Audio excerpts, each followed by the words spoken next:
বিধাননগরের ৪ নম্বর ওয়ার্ডের তোলা আদায় চেষ্টার অভিযোগে ইতিমধ্যে ৩ জনকে গ্রেফতার করা হয়েছে, যারা ডাম্পির স্থানীয় জগদীশ স্পোর্টিং ক্লাবের তারা এরা সদস্য এবং এই ক্লাবেরই সভাপতি ছিল ডাম্পি মণ্ডল এবং তারই সহযোগী যারা গ্রেফতার হয়েছেন তারা ডাম্পি মণ্ডলেরই অনুগামী হিসেবে এখনো পর্যন্ত পরিচিত বলে জানা যাচ্ছে।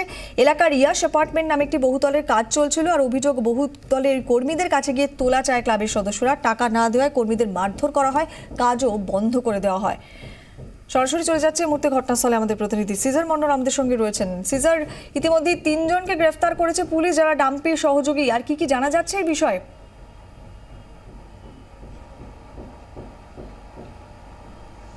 দেখো, আমি ইয়াস অ্যাপার্টমেন্ট না, এই মুহূর্তে আমি দাঁড়িয়ে আছি পূর্তি একটি কনস্ট্রাকশন সাইটে। পূর্তি একটি কনস্ট্রাকশন কোম্পানি এবং তাদের এই সাইটটা দশদ্রনের বুকে এই মুহূর্তে এখানে কাজ চলছে।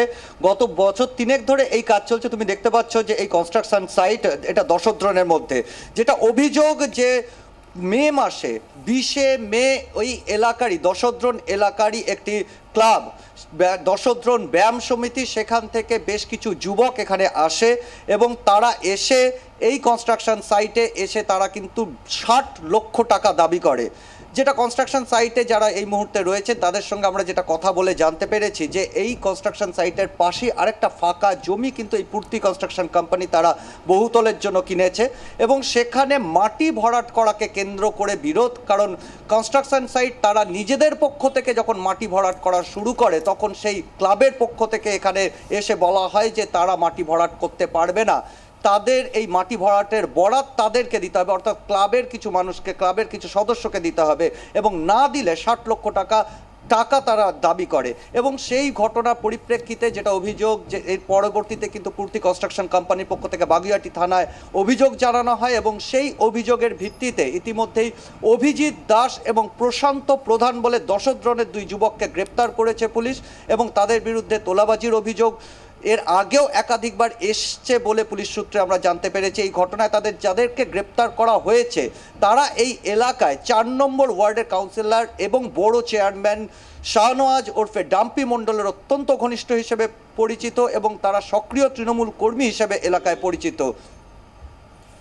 সিজার, আমরা এর আগে যেটা দেখেছি টাকা যখন চাওয়া হয়েছে কর্মীদের মারধর করা হয়েছে এমনকি কাজ পর্যন্ত বন্ধ করে দেওয়া হয়েছে। তুমি এবারে যে কনস্ট্রাকশনটা সামনে দাঁড়িয়ে আছো যেখানে ৬০ লক্ষ টাকা দাবি করা হয়েছিল, যারা কাজ করছেন তাদেরকে আর কোনো হুমকি বা কাজ বন্ধ করে দেওয়ার মতো এরকম কোনো ঘটনার সম্মুখীন হতে হয়েছে? দেখো, সেই সময় এই কনস্ট্রাকশন সাইটের কোনো কাজ বন্ধ করা হয়নি, কিন্তু তার পাশে যে মাটি ভরাট করার যে কাজ চলছিল সেই সময় কিন্তু সেই কাজও বন্ধ হয়ে যায় এবং প্রাথমিকভাবে যখন বাগুইআটি থানাতে জানানো হয় বাগুইআটি থানা থেকে পুলিশ কর্মীরা আসেন এবং সেই সময় প্রায় ৭ দিন পরে কাজ চালুও করা হয়। কিন্তু তারপরেও মে মাস থেকে এখন পর্যন্ত কোনো গ্রেপ্তারি ছিল না। যারা অভিযুক্ত তারা কিন্তু প্রকাশ্যেই ঘুরে বেড়াচ্ছিল।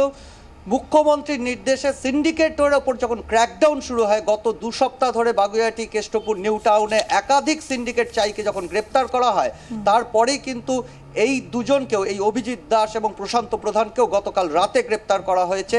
এবং তার পাশাপাশি যে পুলিশকর্মী এই দশদ্রন এলাকাতেই যে পুলিশকর্মী যে বাড়ির কাজ বন্ধ করে দেওয়া হয়েছিল সেই ঘটনায় অন্যতম প্রধান অভিযুক্ত তাকেও কিন্তু গতকাল রাতেই বাগুইআটি থানা গ্রেপ্তার করেছে। অর্থাৎ এই মুহূর্তে গোটা এলাকায় বিধাননগর পুর নিগম এবং সংলগ্ন নিউ টাউনের গোটা এলাকায় কিন্তু সিন্ডিকেট বিরোধী ক্র্যাকডাউন যেটা চলছে সেটা আরো জোর কদমে চলছে। পুলিশ সূত্র থেকে জানানো হচ্ছে এই ধরনের অভিযোগ পেলে কাউকে রেয়াত করা হবে না, তার রাজনৈতিক প্রতিপত্তি বা তার পেছনে যদি কোনো রাজনৈতিক মদতও থাকে তাকেও কিন্তু গ্রেপ্তার করা হবে।